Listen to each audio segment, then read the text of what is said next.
Good evening, students. Students, today we can start a next topic of physics, light. अब fortunately बेटा हम light अगर सितंबर में start कर रहे हैं, दैट मीन्स आप समझ सकते हो कि हम एक बहुत ही स्पेशल ईयर से निकल रहे हैं. बिकॉज कभी भी ऐसा नहीं होता कि रिप्रोडक्शन हो या लाइट जैसा टॉपिक हो वो हम इतनी जल्दी स्टार्ट करें. बिकॉज ये दोनों ही टॉपिक हमारे ऐसे हैं जो अराउंड सितंबर एग्जामिनेशन के बाद स्टार्ट किए जाते हैं. बट फॉर्चुनेटली इस बार बहुत से स्कूलों के अंदर कोर्स चेंज हुआ है, कई कई टॉपिक्स आ रहे हैं. सो हमें बोर्ड एग्जामिनेशंस को कंसीडर करते हुए लाइट को करना ही है. सो लाइट जो एक ऐसा टॉपिक है, ऐसा फिजिक्स का टॉपिक है जिसके अंदर उतना ही इम्पॉर्टेंट आपका थ्योरिकल पार्ट है, उतना ही इम्पॉर्टेंट आपका प्रैक्टिकल पार्ट है. और इस चैप्टर को हम दो पार्ट्स में डिवाइड करेंगे. पहला है रिफ्लेक्शन और सेकंड है रिफ्रैक्शन. दोनों में बहुत ज़्यादा डिफरेंस है और हम इस चैप्टर को ना बहुत ही एक विजुअल पार्ट से होते हुए लेंगे. और ऑब्वियसली जब हम क्लास में इस चैप्टर को कराते हैं तो मैं इतनी डेप्थ में नहीं समझाता, बिकॉज क्लास में जब हम कराते हैं तो हम सिर्फ रिफ्लेक्शन और रिफ्रैक्शन को लेके ही कंसीडर करते हैं. मैं थोड़ा सा एक्स्ट्रा ज़रूर बताऊंगा बिकॉज अभी ये जो क्लास होती है, ये जो वीडियो क्लास होती है, ये सबके लिए ग्लोबली बनती है. अभी जैसे आपको बैच में मिलती है, आगे अगर मुझे इस चीज़ को कहीं और वायरल भी करना पड़े तो मैं उस चीज़ को 12th के लिए भी रिप्रेजेंट कर पाऊँ. तो मैंने कुछ चीज़ें ऐसी भी डाली हैं जो 12th को टच करती हैं, 12th के टॉपिक को टच करेंगी. तो मैं वो आपको अवेयर कर दूंगा कि वो कौन सा 12th का टॉपिक है और वो कहाँ पे है. अभी जो हम स्टार्टिंग के फर्स्ट और 2 पेजेस पढ़ेंगे वो it's all about the basic theory of light, जिस थ्योरी को हम 10th में भी रिफ्लेक्ट करते हैं और 12th में भी रिफ्लेक्ट करते हैं. फिर जब 3rd पेज से हमारा रिफ्लेक्शन स्टार्ट होगा, it's all about the 10th class. So light chapter बहुत ही इंपॉर्टेंट चैप्टर है और ऐसा नहीं है ये हम फर्स्ट टाइम पढ़ रहे हैं, ये आपने छोटी क्लासेस में ऑलरेडी कर रखा है. वही जैसे हम लेंसेज बनाते थे, केसेस बनाते थे, सेम इज दैट. उन्हीं को ही हम थोड़ा सा और अच्छे लेवल पे अब आके समझेंगे. बट हम नेचुरली समझेंगे सारी चीज़ों को, साइंटिफिकली हम क्या समझाना चाहते हैं और साइंटिफिकली आप क्या समझ पाते हो. So we can start the light.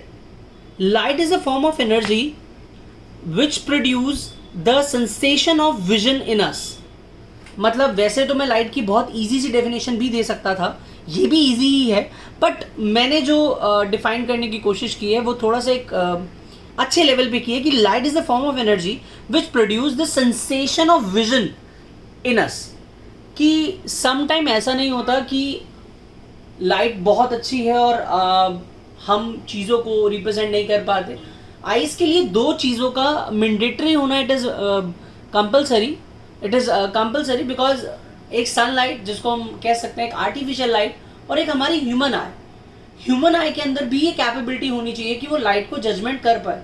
अगर ह्यूमन आई के अंदर किसी पार्ट के अंदर, चाहे वो कोई भी मसल्स हो इंटरनली, अगर वहाँ पे कोई प्रॉब्लम आ जाती है तो हम लाइट को कभी भी विजुअलाइज नहीं कर सकते. तो इसी अकॉर्डिंग ना मैंने नेचर सेट किया है लाइट का. और जब मैंने नेचर सेट किया तो मैंने ये बताया आपको, the study of light is called optics. ये एक वर्ड आया आपके सामने, it's known as word optics. ये जो ऑप्टिक्स वर्ड है ये मैं बार बार यूज करूंगा, इसको ध्यान से देखना. The study of light is called optics. ठीक है, अगर हम पढ़ते ही हैं लाइट के लिए तो उसके लिए जो वर्ड यूज करते हैं ऑप्टिक्स वर्ड यूज करते हैं. And classify into the following वे. जो ऑप्टिक्स है या जो स्टडी है, जो नेचर ऑफ लाइट है या द स्टडी ऑफ लाइट है, वो ऑप्टिक्स है. और ऑप्टिक्स को मैंने दो पार्ट्स में डिवाइड किया है, जियोमेट्रिकल ऑप्टिक्स और फिजिकल ऑप्टिक्स. जियोमेट्रिकल के अंदर है रेज, जो मोस्टली रे ऑप्टिक्स जिसमें विजिबिलिटी थोड़ी कम रहती है. बट जो फिजिकल है वो वेव एंड क्वांटम. अब थोड़ा सा मैं आपको क्लियर करता हूँ कि जियोमेट्रिकल का मतलब क्या हो गया. जो जियोमेट्रिकल का मतलब अगर किसी भी पार्ट के थ्रू जब हम किसी मोबाइल की टॉर्च ऑन करते हैं तो कुछ वो तो फिजिकल अपीयरेंस है. चलो हम फिजिकल अपीयरेंस की सबसे पहले बात करें तो वेव वो वेव ऑप्टिक्स होते हैं जो हमारे सामने हमें विजिबल होते हैं। लेकिन अगर आपने देखा हो, वो वेव ऑप्टिकल्स ना कुछ क्वांटम के थ्रू होते हैं, जो अंदर से ना अगर आप कभी वो लाइट में करोगे तो उनके आमने सामने कुछ पार्टिकल्स उड़ते हुए दिखेंगे। वो पार्टिकल्स इसलिए दिखते हैं क्योंकि उन लाइट के अंदर भी अपने पार्टिकल्स होते हैं, जिन पार्टिकल्स को कहा जाता है फोटॉन्स। क्या कहा जाता है? फोटॉन्स। तो ये थोड़ा सा भी हाई लेवल का है डेफिनेटली, बट अगर नहीं समझ में आएगा तो इट्स ओके। बट समझ में भी आ रहा है कि टॉर्च की लाइट हमने ऑन की जिसमें से वेव ऑप्टिक्स निकले, और वेव ऑप्टिक्स के थ्रू कुछ पार्टिकल्स होते हैं जो हमें अदर पार्टिकल्स को विजिबल होने में हेल्प करते हैं। उस पार्टिकल्स को कहते हैं क्वांटम ऑप्टिक्स।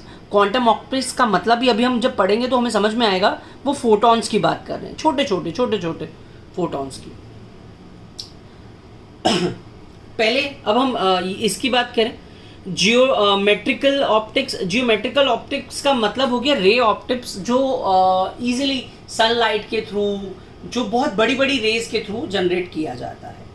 ठीक है, तो मैंने प्रैक्टिकली दोनों को कोशिश किया, मैं इतना ज़्यादा एक्सप्लेन ना करूं जिससे आपको प्रॉब्लम ही हो कि सर अब हमने एक नया वर्ड पढ़ा है ऑप्टिक्स, और ऑप्टिक्स को लेके हम इतना ज़्यादा जजमेंटल हो रहे हैं, तो ऐसा नहीं होगा। Okay, we can start with this paragraph. Particle theory of light.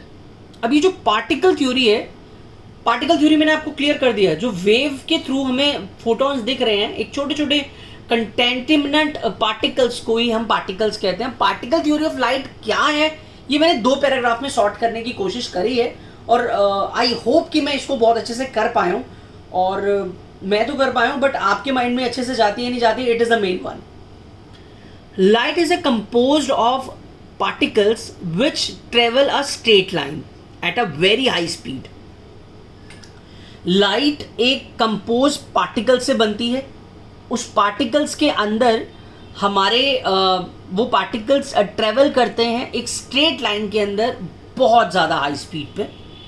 The elementary particle that defines light is known as photons. जैसे मैंने अभी बात की थी ना, फोटॉन्स, जो वर्ड अभी आपके सामने आया नहीं था, वही एलिमेंट्री पार्टिकल्स अगर डिफाइंड होते हैं लाइट की तरफ, that is known as photons. Clear? The phenomena of reflection and refraction of light and casting of shadow of object by light can only be explained by particle theory of light. मतलब ये है, ये जो पूरा का पूरा phenomena है, reflection of light और रिफ्रैक्शन ऑफ लाइट, ये कास्ट करता है पूरी शेडो को, मतलब ये कास्ट करता है पूरी शेडो ऑफ ऑब्जेक्ट को। Light can only be explained by the particle theory of light. अगर आप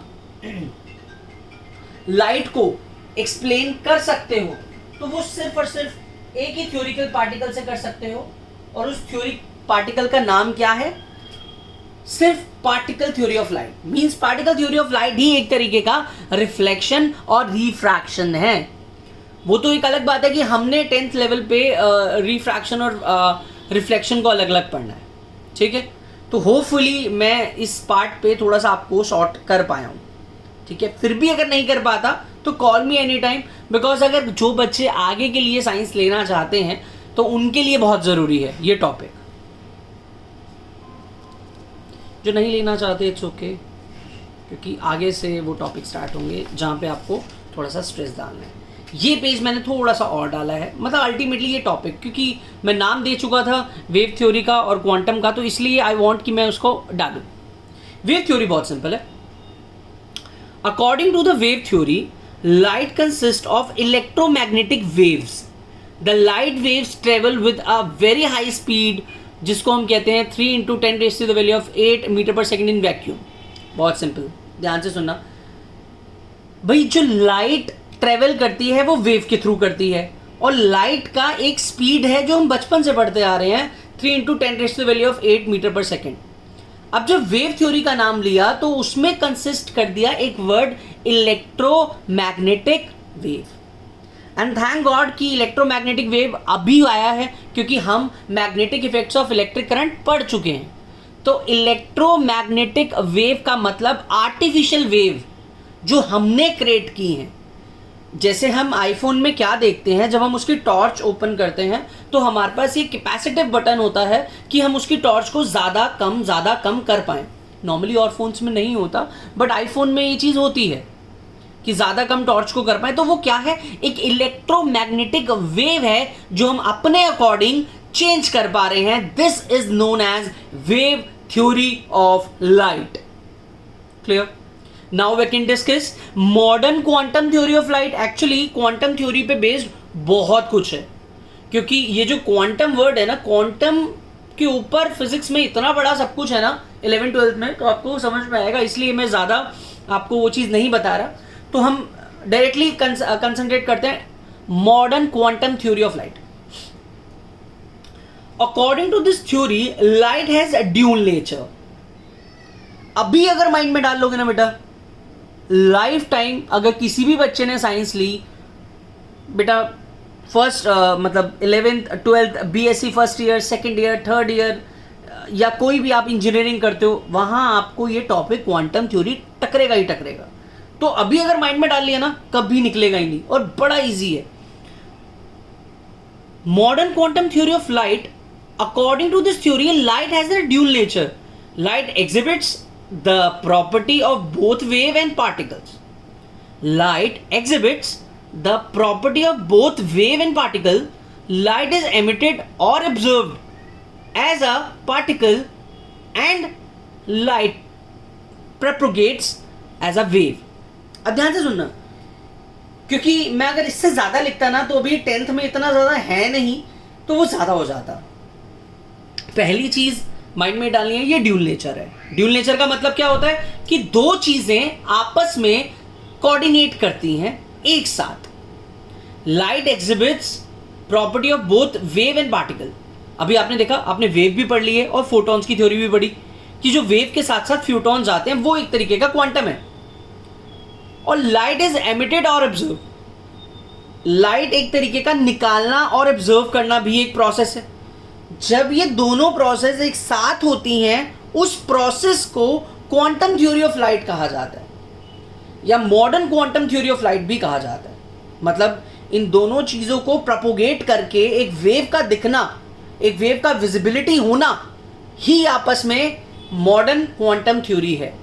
आई guess rest of my topic, because इससे ज़्यादा अभी 10th में आपको नहीं इलेबरेट करना। डेफिनेटली 11th-12th होती तो मैं आपको और पुश ऑन करता कि भाई बात बात पे समझो, क्योंकि यार क्वांटम पे ना बच्चों न्यूमेरिकल्स आते हैं, और वो न्यूमेरिकल्स को समझने के लिए ये वाला पार्ट बहुत ज़रूरी है। That's why. ठीक है, now we can discuss, it's all about the 10th level, जिसको हम कहते हैं बीम ऑफ लाइट। बीम का मतलब समझ आता ही है आपको, द बंच ऑफ लाइट। जब एक जगह से लाइट आती है तो वो बढ़ती चली जाती है। लाइक टॉर्च इतनी सी होती है, लेकिन जो उसकी रोशनी होती है वो बहुत ज़्यादा हो जाती है। This is known as what? It's all about the beam of light. तो बीम ऑफ लाइट को मैंने 3 पार्ट से इवैल्यूएटेड किया है, उसको पिक्चर्स भी उनकी दी हैं, वो समझ में आ जाएगा। It's nothing to be worried. तो बीम ऑफ लाइट हमेशा 3 तरीके से ही जा पाती है। A group of parallel rays is called beam of light. A group of parallel rays in a beam of light. It is also called a pencil of light. Pencil of light इसलिए कहा गया, a pencil of light may be 3 types. पहला convergent. Convergent का मतलब क्या है? जो उसके ऊपर से आके position place out कर रहा है, like that. Means to say left to right. Convergent. Divergent उल्टा, मतलब राइट टू लेफ्ट। ठीक है, डाइवर्जेंट। और एक parallel, like such straight one. ये सिर्फ मेरा मोटिव आपको समझाने का इसलिए था बेटा कि जो बीम ऑफ लाइट है वो 3 तरीके से ही एक्ट कर सकती है। पहला, जैसे आपकी फोन की टॉर्च, छोटा सा पॉइंट होता है और वो इतनी सारी लाइट देता है। दूसरा, प्रोजेक्टर, जब हम सिनेमा हॉल में मूवी देखने जाते हैं तो उसकी लाइट शायद इतनी होती होगी, बट प्रोजेक्टर पे हमें इतनी बड़ी स्क्रीन दिखाई देती है। और पैरेलल, लाइक जितनी लाइट सामने से आ रही है आपकी, आप कह सकते हो कि नॉर्मल आपकी व्हीकल की लाइट, जो जितनी आपकी एरिया है उस लाइट का, उतना ही लाइट आगे एंट्री कर पाता है। तो this is known as the 3 type of beam of light, that is known as.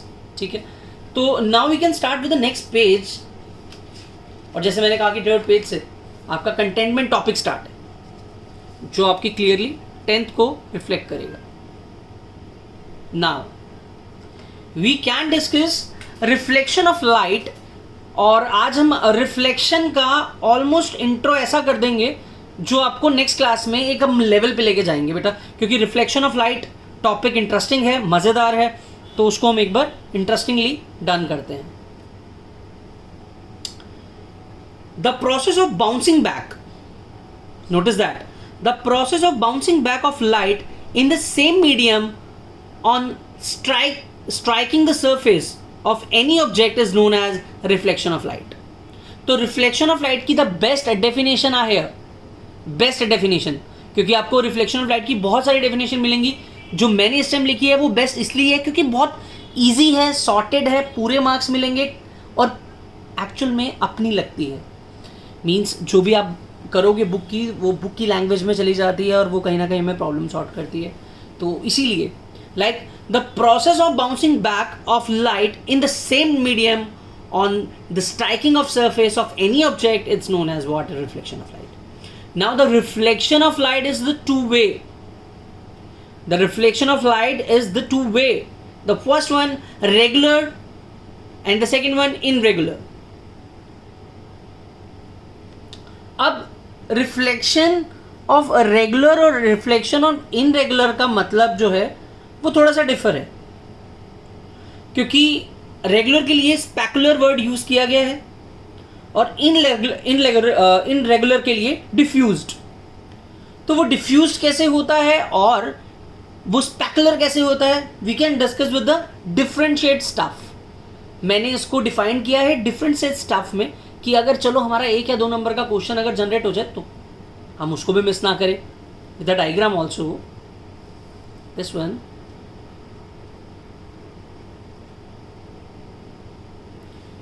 Sorry for that, ये मेरी पेंसिल थोड़ी बर्स्ट हो गई थी तो मुझे नॉर्मल पेंसिल का यूज़ ही करना पड़ा.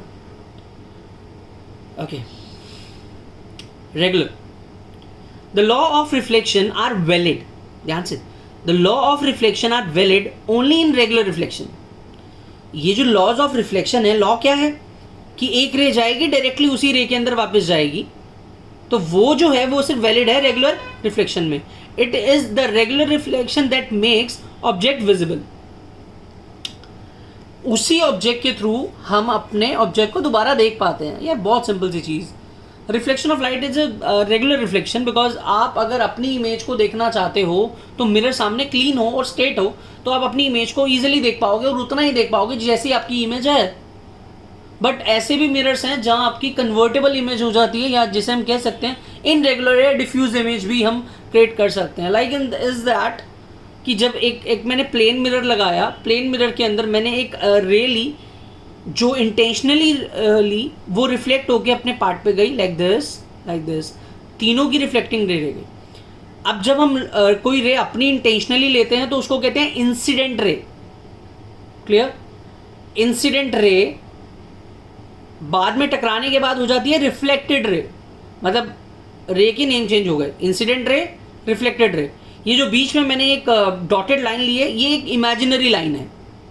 ये किस लिए ली जाती है? इस लाइन का नाम क्या होता है? इस लाइन का नाम होता है बेटा नॉर्मल.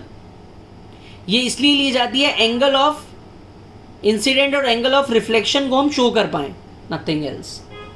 क्लियर मेरे बेटे? तो एंगल आई और एंगल आर को डिफाइन कर पाते हैं, वो भी मैंने आगे डिटेल में समझाया. तो मतलब सिर्फ मेरे समझाने का मतलब ये था कि इंसिडेंट रे और रिफ्लेक्टेड रे सेम एंगल्स पे वापस जाती हैं जिससे हमें इमेज विजिबल होती है. अब आपकी इनरेगुलर रे क्या है और डिफ्यूज रे क्या है? Law of reflection are not valid in irregular reflection. In this case, only the surface visible are not image. Like this. पहली गई क्योंकि ये प्लेन मिरर ही प्रॉपर नहीं था, वो ठीक चली गई. चलो सेकंड भी ठीक चलेगी, लेकिन थर्ड तो अगेंस्ट ली जाएगी, जिससे आपकी जो इमेज है वो आपको शो नहीं होगी, या शो होगी तो टेढ़ी मेढ़ी होगी. तो दिस इज द वे, या this is the difference between regular और irregular reflection, specular and diffuse reflection. Clear? So now we can discuss with the next part of this chapter is what?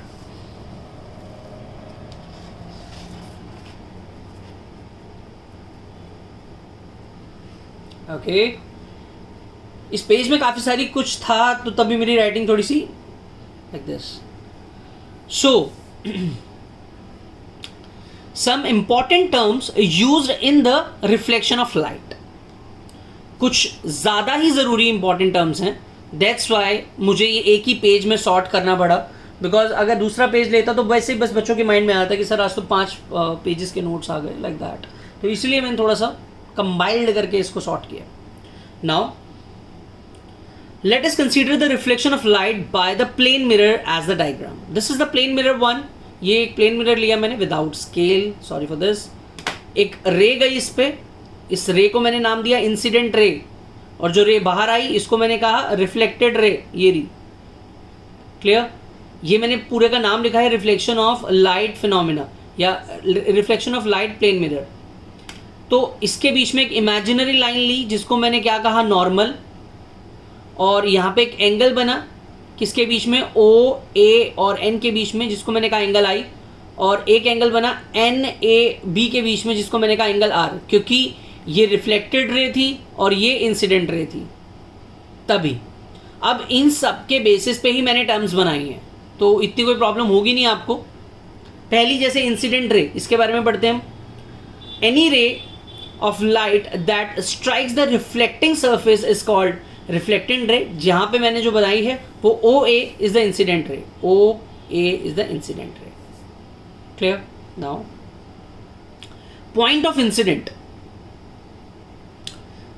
The point of incident is that point that at which light incident on the reflecting surface O is the point of, means to say O is the point, means to say कि अगर एक reflecting on point of reflect incident क्या था, वो ये point जहाँ से आपकी एक रे एक मिरर पे पड़ती है. ये पूरा का पूरा एक पॉइंट सिचुएटेड है. उस पॉइंट को मैंने कहा ओ इज द पॉइंट जहाँ से रिफ्लेक्टिंग रे स्टार्ट हुई. Now what is the normal, जो एक इमेजिनरी लाइन है. The perpendicular drawn to the reflecting surface at the point of incident is called normal, जिसको मैंने ओ एन के नाम से जाना. ये O N is a normal, is a imaginary line जो ओ एन इसको सिग्निफिकेट किया हुआ है. This is the normal one. Clear with this. Now reflecting ray, इस रे की बात करूंगा मैं.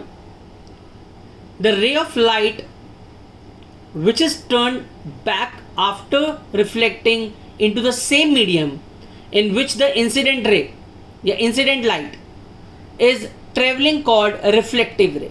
मतलब इसकी जो रिफ्लेक्शन शो करेगी उस रे को हम क्या कहेंगे, रिफ्लेक्टिंग रे. That's it. अब इन दोनों के थ्रू जो एंगल क्रिएट हुए हैं वो लास्ट पॉइंट है, और वो मैंने एक एक लाइन में आपको सॉर्ट कर दिए. Angle of incident and reflection. The angle made by incident ray with the normal, जो नॉर्मल से मिलके बना at the point of incidence, this is known as angle of I. The angle made by reflecting ray with the normal at the point of incidence means this, ये तो angle R, angle I, angle R. That's it. तो अब इनके बीच में क्या relationship होती है, कैसी रिलेशनशिप होती है, उसमें क्या क्या करना होता है आपको, वो हम डिस्कस करेंगे नेक्स्ट लेक्चर में. और अगर इस पे बेस्ड आपको किसी को भी कोई डाउट होता है, कोई भी क्वेरी होती है, call me, message me, and hope for the best कि आपको कोई डाउट ना हो. बट अगर हो तो कॉल मी या मैसेज मी बेटा. Good day, be safe. Thank you.